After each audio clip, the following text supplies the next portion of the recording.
28 अगस्त को है रक्षाबंधन। भाई बहन के पावन पुनीत स्नेह के अटूट बंधन का पुनीत पर्व। सभी भाई बहनों को इस पावन पर्व की हार्दिक हार्दिक शुभकामनाएं। रक्षाबंधन को लेकर बहुत सी किंवदंतियाँ, लोक कथाएं, दंत कथाएं प्रचलित हैं और कहते हैं कि सबसे पहले रक्षा सूत्र इंद्राणी ने अपने पति इंद्रदेव को बांधा था उनकी रक्षा के लिए। कहा यह भी जाता है कि एक हिंदू रानी ने एक मुस्लिम शासक को रक्षा सूत्र भेजा था, रक्षा बंधन भेजा था और अपने पति की उस जो राजा था, जो मुस्लिम राजा था, उससे रक्षा के लिए वचन लिया था।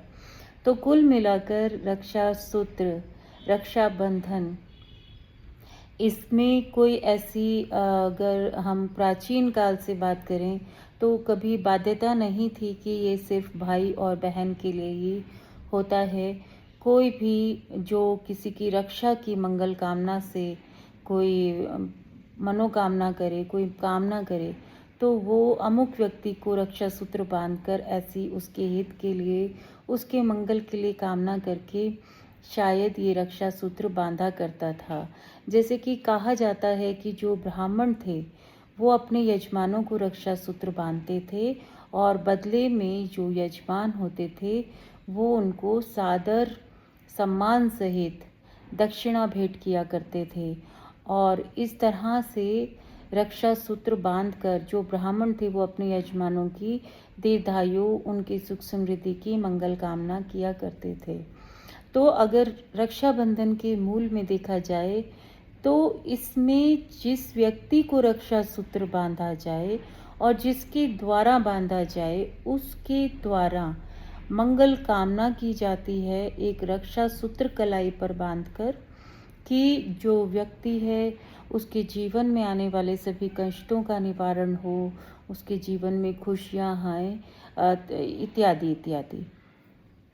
लेकिन धीरे धीरे समय बदलता गया और उसके बाद ये जो परंपराएं थीं, ये जो रवायतें थीं, इनका जो मूल था कि ये रक्षा सूत्र है, ये भाई बहन के स्नेह का बंधन बन गया।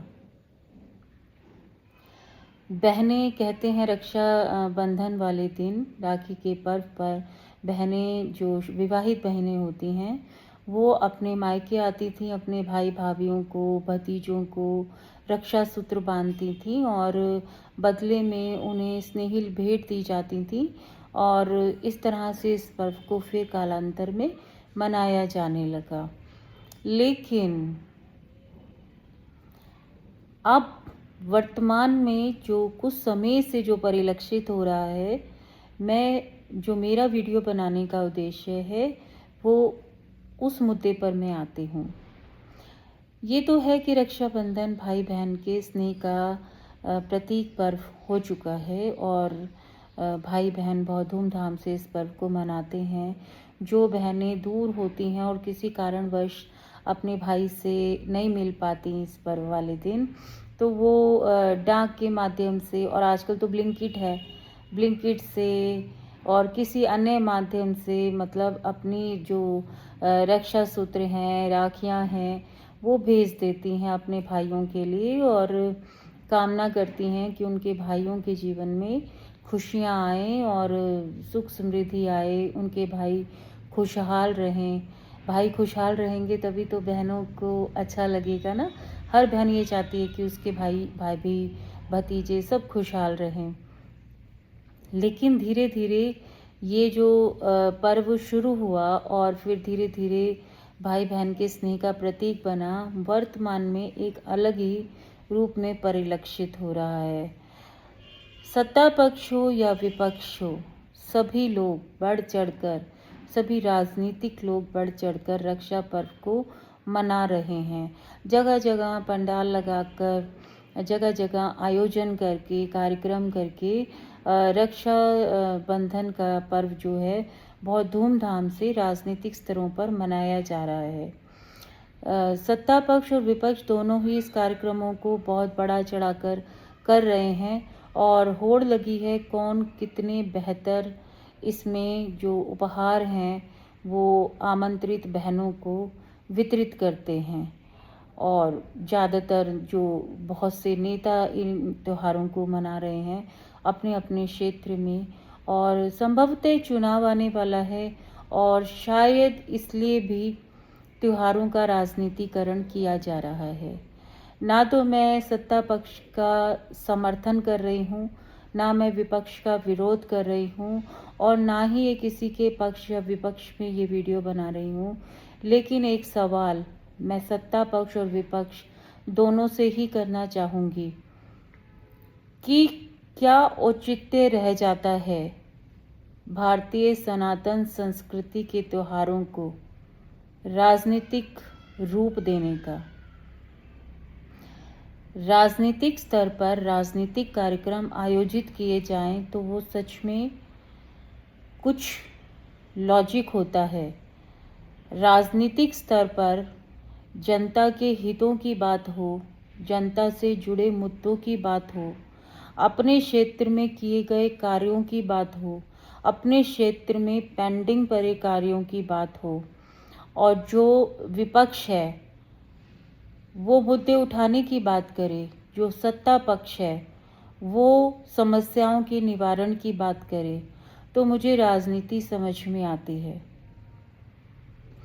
लेकिन जब राजनीतिक स्तर पर त्योहार मनाए जाते हैं, चलिए आपने अपने अपने कार्यालयों में दिए जला लिए, होली खेल ली, समझ में आता है, नववर्ष मनाया, समझ में आता है।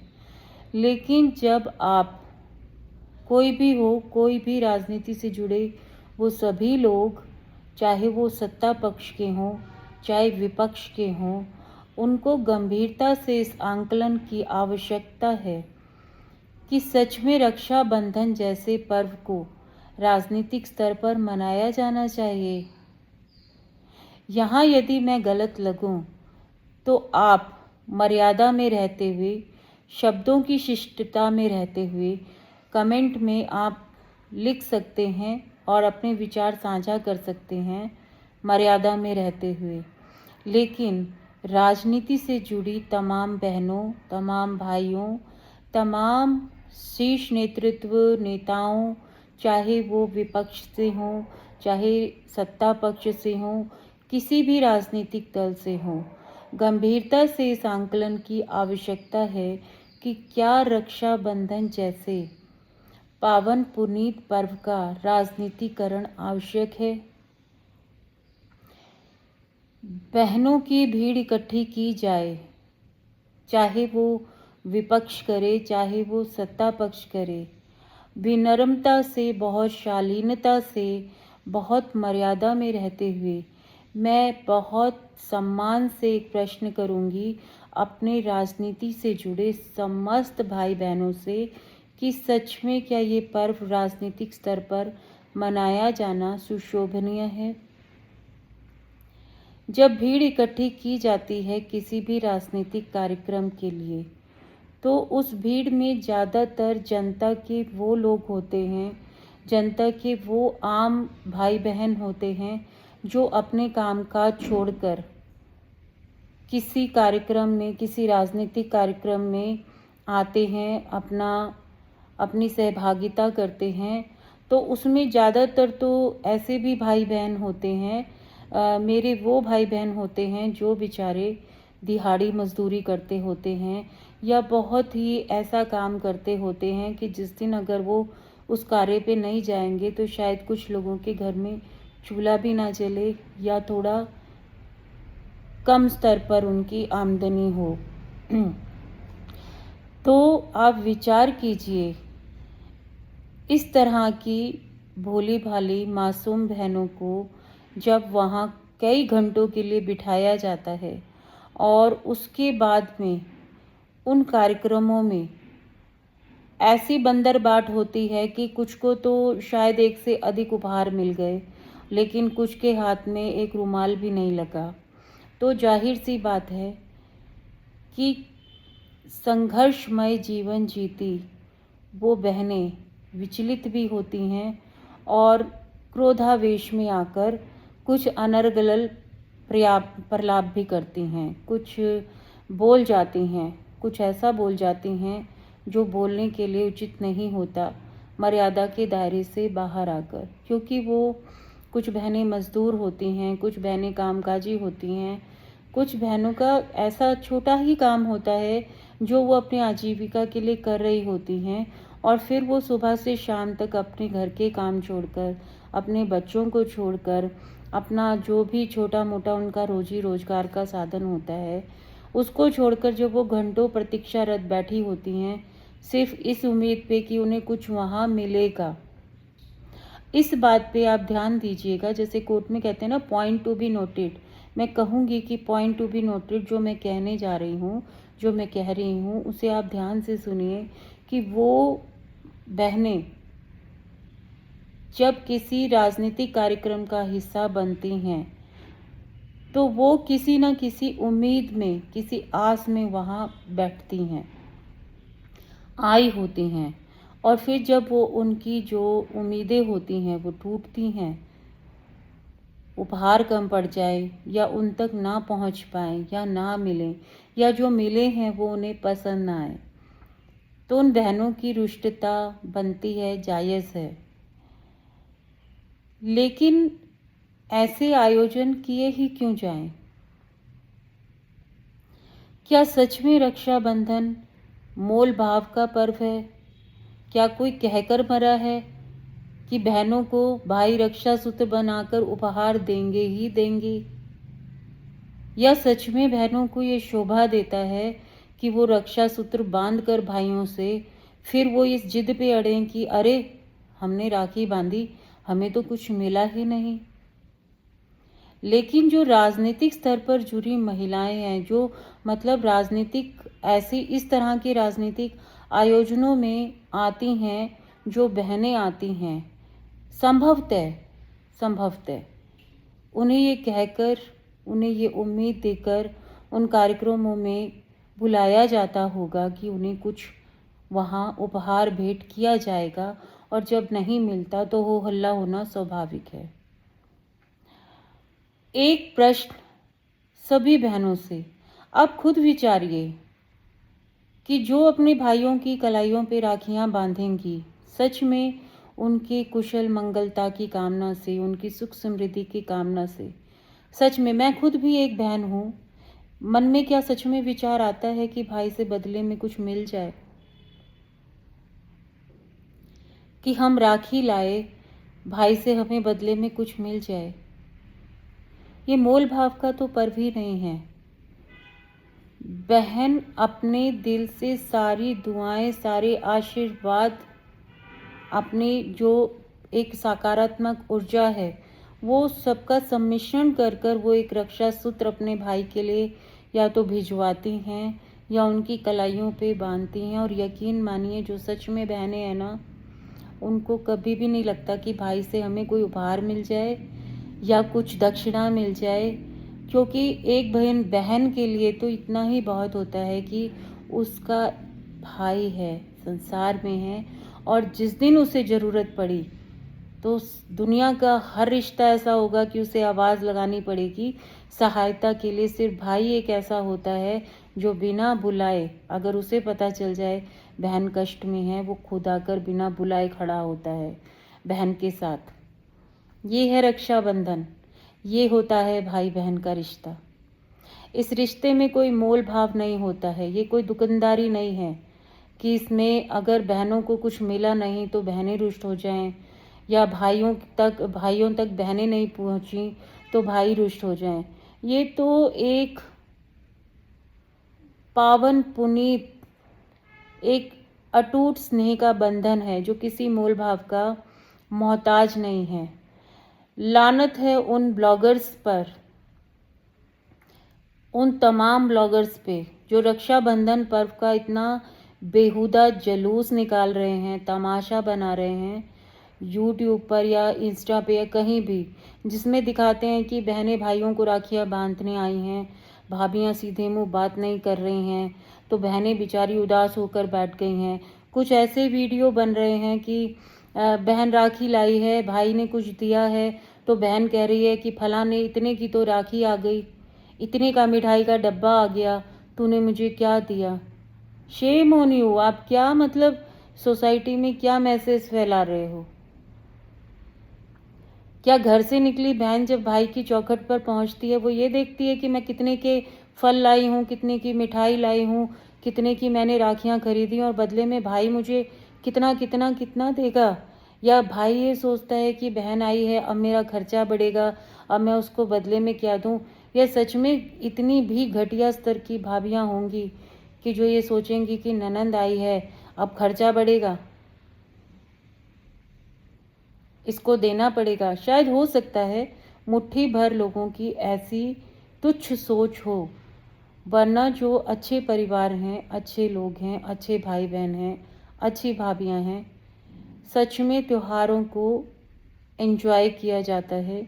ये त्यौहार बने ही इसलिए होते हैं कि या तो हम एक दूसरे से मिल सकें या फिर अपनी शुभकामनाएं एक दूसरे को दूर से भेज सकें।